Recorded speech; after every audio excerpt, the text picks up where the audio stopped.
You're watching Public Comment, a vlog by Sean O'Connor, which focuses on politics, culture, and self. Good day, folks.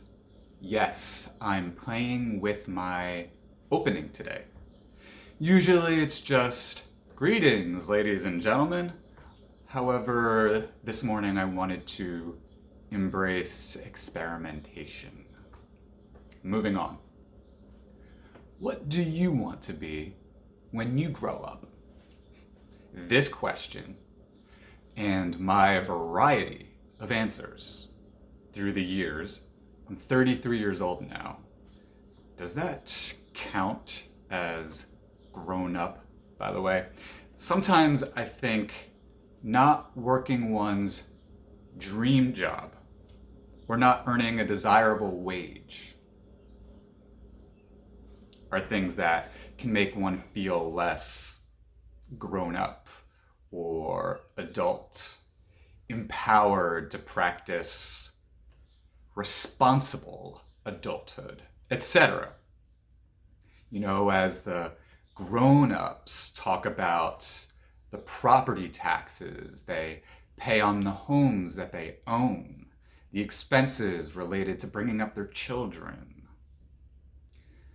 This is all worked into my confused notion, I suppose, of equating landing your dream job with growing up.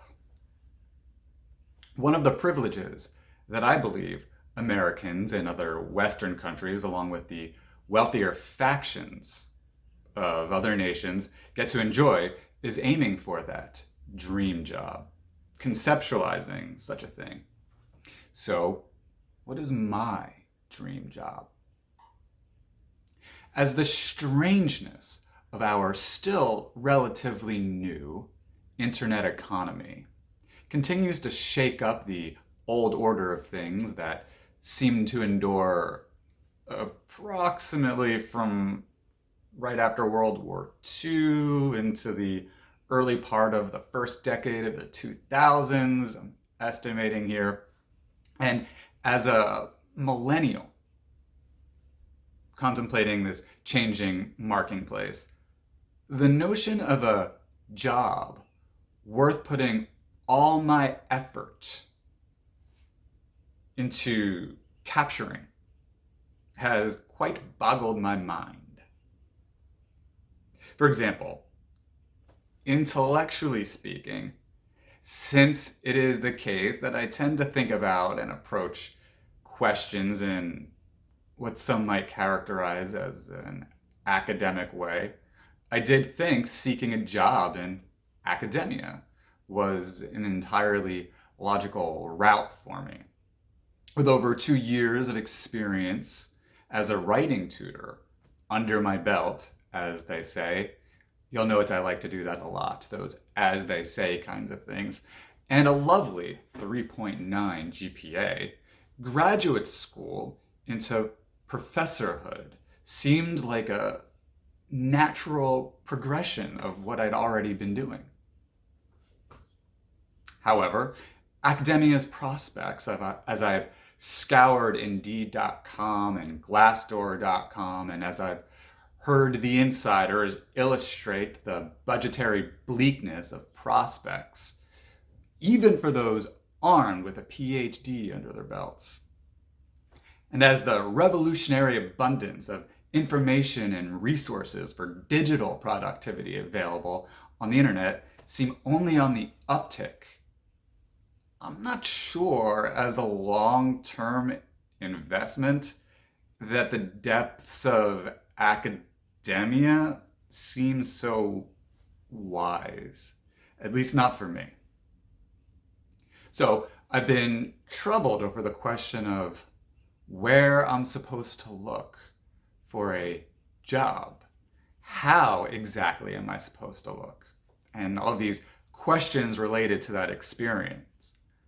Obviously, I could render my college education, which I poured my very life and soul into, perhaps to excess, we might argue. I wouldn't want to render it utterly useless, right? And just dive back into some easy retail position where I won't make much money unless I rise to the top in management, but that just simply doesn't interest me. That reminds me of something someone told me recently. He said, "You young people have to be happy." That's how he put it, as opposed to just finding work. But why not, right?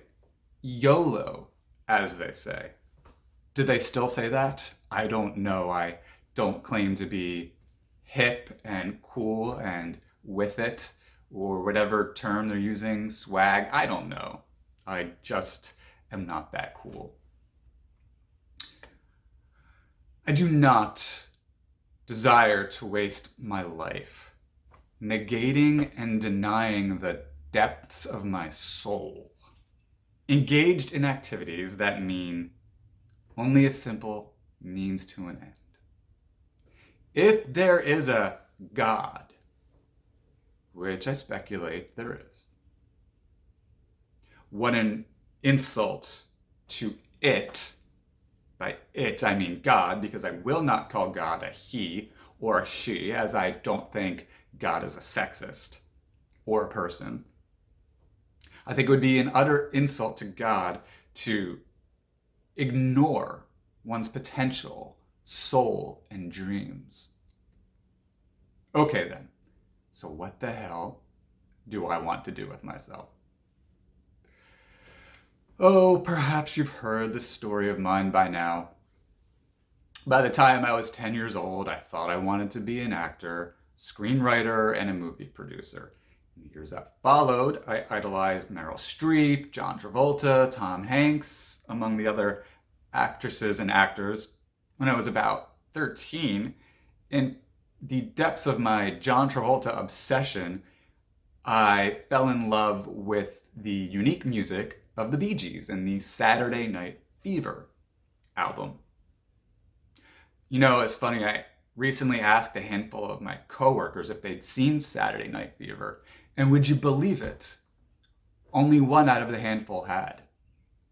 And I just felt like it was back in my old middle school days when I was the only one who was in love with and obsessed with the Bee Gees. Everybody else in those days was into, I believe, Britney Spears and Eminem, neither of whom I could find myself relating to. Anyway, I found myself wanting to do, and I was roughly 6th grade. I want to say it was 1998 about. I wanted to do what the Bee Gees did, write songs. So this became my new dream. Now, I couldn't sing or play a musical instrument, so as opposed to writing songs, I would write lyrics and therefore just be a poet.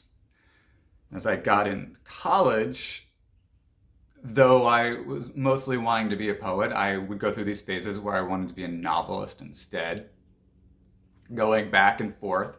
I dropped out of college thinking somehow I could make it as a rich and famous writer of some sort.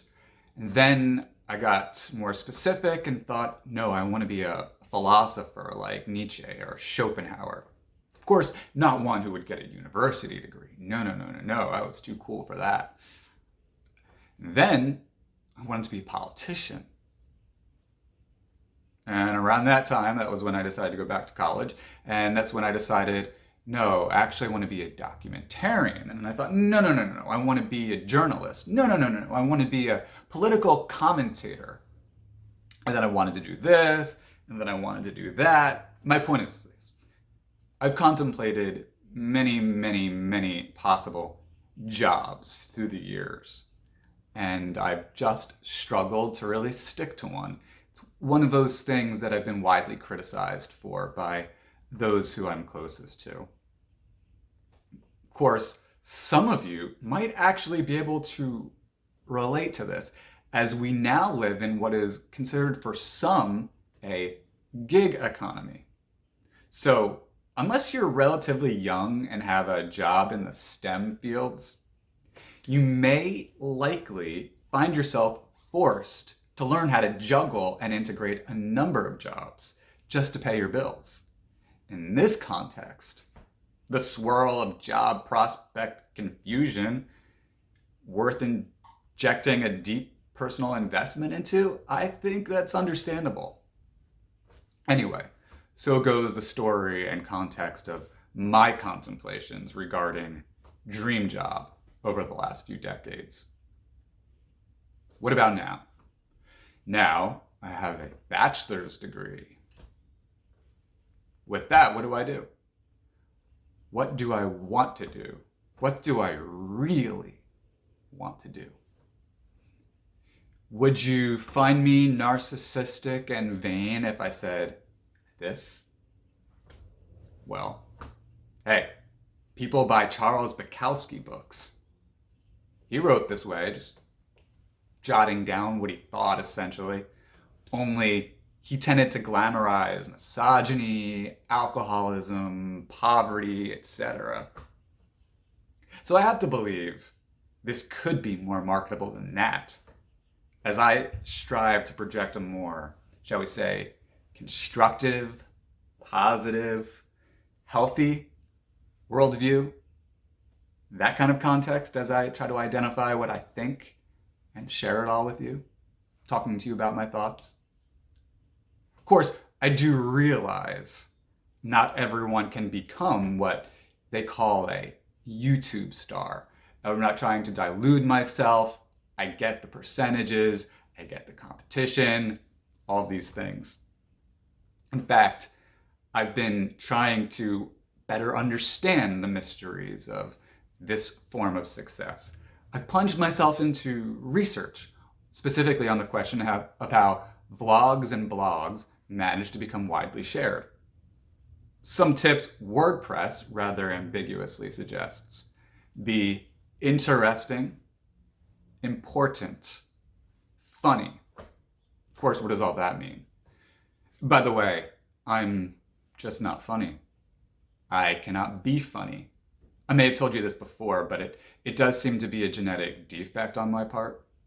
Anytime I make someone laugh, it always seems to have been a pure accident. Moreover, and perhaps this explains it, I don't really enjoy trying to be funny. Not that I don't enjoy those who do. It's a pleasure working with and socializing with such people, but it's simply not me. I have a serious disposition. To be clear, it's not as though I'm depressed or depressing or melancholy or incapable of smiling. In fact, and I don't know if you can tell, but I actually tend to be in a good mood most of the time. So what do I mean by serious anyway? Less so than serious, I suppose. Overall, I simply just tend not to joke a lot. More so than a lack of joking even than,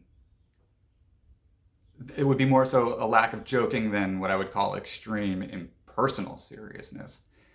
That and I always tend to be in the depths of my psychological and philosophical evaluations of things. And I don't mean that in an arrogant or pretentious way, just the thoughts that occupy my mind. Like, for example, do I agree with workplace policy? If not, it tends to annoy me and I try to conceptualize a better policy. For example, take the community college where I work. How they decide, let's say, how newly admitted students will be placed into their first English or math courses, or if such coursework ought to be required. This is a loaded question in itself, so I won't digress. However, I have my opinions, and my opinions seize me like air seizes my lungs. So perhaps more so than serious, I would say I'm extremely opinionated and passionate about my opinions. The opinion page tends to be my favorite page in the newspaper. For a while, I was an opinion page editor for the College Voice, so I suppose that much adds up. Then with respect to the question of what kind of job out there I desire, then first and foremost, I want a job where my opinions count. One of the most miserable aspects of working in retail is that my opinions counted for nothing. In fact, I felt as if I counted for nothing. Since I was paid, for example, severely little, I think a whole $10.50 an hour in my prime, with a random and inconsistent number of hours per week, was about right. Another example, customer, they tell you, is always right. That's just far from true.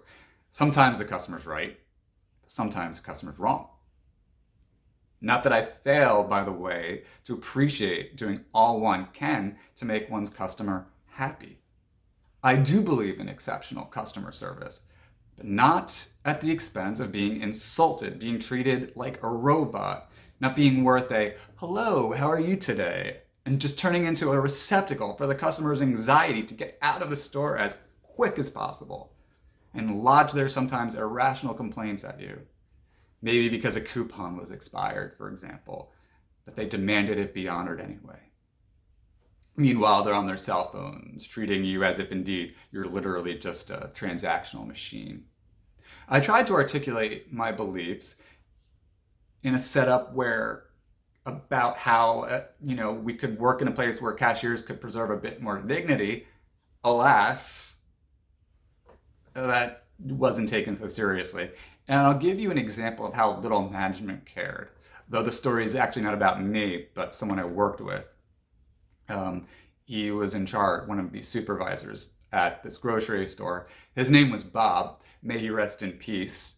An older man, I think either close to his 80s or in his 80s, and he'd given his life to this grocery store company.